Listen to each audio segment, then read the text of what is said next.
Everyone, this is AVJVGaming, bringing you guys episode number 42 of this journey to the ultimate team. And as you guys see up on screen in this episode, we're going to get started over there by choosing our Barclays Premier League side. Also in this episode, you're going to see the best goal I've scored till today, and followed up by a tutorial on how to change your camera angles to match mine, because many people have been asking, how do you get your camera angles like they are? So I'll give you guys a little tutorial on that midway in the video. Now, you guys saw over there, we need one more point to remain in Division 2, and I don't really want to get relegated, so I'm going to be putting everything into these next couple games. So up on screen there, we are going to be up against our first opponent for today, and it will be the decided game in Division 2, and we're up against a 4-1-2-1-2 second version.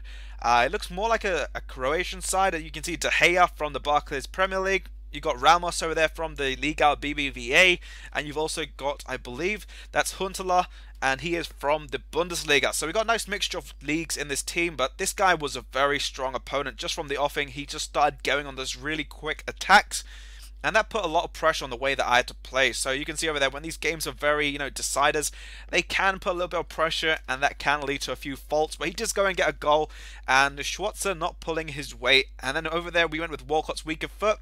And surprisingly, he doesn't have a very good weaker foot. So I'm going to try getting Ben Arfa, or I might make a French team. But I'm going to be thinking of a new squad, guys. You'll see it in the next episode, as I really want to have a few more fun teams where I can just play about with it. So get a nice ball over there to Fernandinho, and he does muscle his way through to pull us an equaliser over there, and sort of give us a little bit of breathing room in this game, because it was becoming almost a suffocation point. So we get a nice finesse shot with Remy on his weaker foot. Sissoko going to get the rebound, and the keeper did a really good job over there. De Gea, I was really surprised in the way he played. So at halftime, looking at those stats, I believe I sort of dominated this guy a little bit more in shots and also possession. But nonetheless, this guy was a very good opponent, and he knew his way around. So Walker there picking up a great block over there to prevent him from going on a goal. And Fernandinho one-on-one with the keeper. For some reason, he went directly at the keeper, which made it much more difficult to go and get those bottom corner goals. But Fernandinho, yet again, finding a nice through ball into Remy, and he picks up the chip, which will dink over the top of the keeper and pick us up the 3-1 lead. So I wanted to show you guys this is all one clip, as I want to show you guys Mandzukic is going in on goal, and he's a good player this year. I've found that he can score headers and also go for very good shots. But here, my opponent's De Gea. Surprisingly, the keeper manages to go with their head, and look at this from Churches. He gets the ball free. You can see De Gea charging at him, and he goes for that massive long shot. And this is the long shot that tops every single long shot I've scored till today. So that was one, guys. I've had a live comp for this one. I'm sure many people would have gone deaf, because I was just over the moon the way that I was shouting around. So picking up one of the most craziest long shots I've scored. I believe that's more than 70 yards, which is absolutely insane. And that was how that game did go and end. So we pick up a very, very good win over our opponents, picking up a 4-1 victory. And guys, if you have had any other long shots, if you had something great like that, let me know as well. And also, I'm thinking about a French team, as if I've not mentioned that already. So might make a French team for the next episode. But up on screen there, we pick up 7,300 coins for remaining in Division 2, which is all great, because I don't want to get relegated. And that means we have to play Division 2 all over again. So if you guys missed any of my Reasonable Squad Builder series, guys, go and check that out. I uploaded 2 yesterday. Those will help you out a lot throughout the market crash of Team of the Year, and followed up by Team of the Season eventually down I think a couple months down the line. Those squads are really cheap, 10,000 coins, and they give you just so many fun games. It opens your eyes up also to lots of players you probably haven't used in the game. So up on screen now, we're going into the tutorial of how to get my camera angles, how to match my camera angles. So we go into game settings, and I've gone onto co-op, and also we've gone into custom settings, and I've got camera height 17 and camera zoom 3, because I like to keep myself as far away from the field as possible.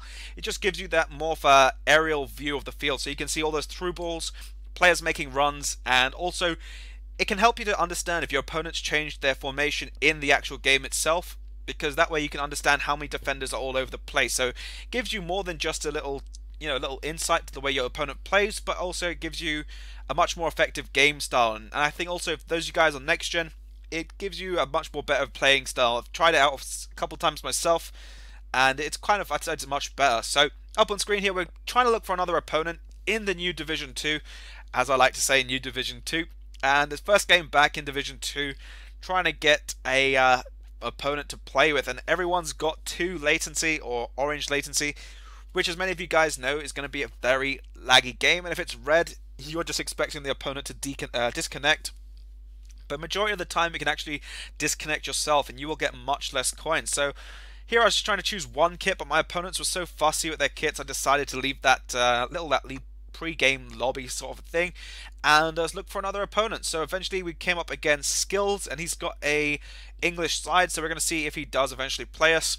I went with my kit and he was just not readying up, so I eventually chose my red kit, and he did eventually ready up with that. So eventually getting into a game, guys, and he made me watch the whole intro, which is something that I don't really like doing because I feel it's a waste of time. But look at this bit of play from Ramirez, getting him at the finesse shot, but it's not angled in enough, and it just fires wide after a few step overs and a ball roll. So Remy over here, nice smart 1-2 play using Sissoko's run as a dummy, and we will chip it straight over the top of his keeper and find the 1-0 lead into the 20th minute. So a nice quick start, and over here, guys, you'll see also Remy is actually a very nice pacey player, and I want to thinking about getting Daniel Sturridge at some point. Hopefully his price does reduce a little bit. I've noticed it's gone down by around about 500 coins, so I think it might go down a little bit more as we get into Team of the Year. So let me know, guys. I think a question of the day today: how many of you guys are going to be opening packs throughout Team of the Year?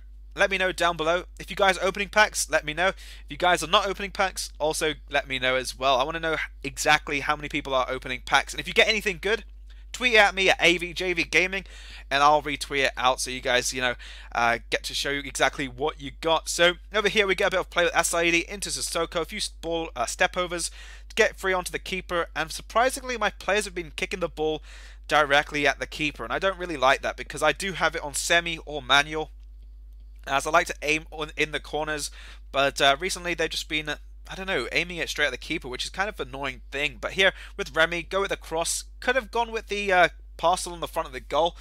And I think I might need to change my game style to make it a little bit more pacey, or more or less one of those sweatier players, because that is exactly what Division 1 and 2 is all about. If you guys haven't played Division 1, I got to play on my other account, and the opponents over there, they all just cross the ball in or go for cutbacks, and still not found one player that is decent enough to actually play the game properly. But that's how we're going to wrap up the game, guys. It does end as a draw.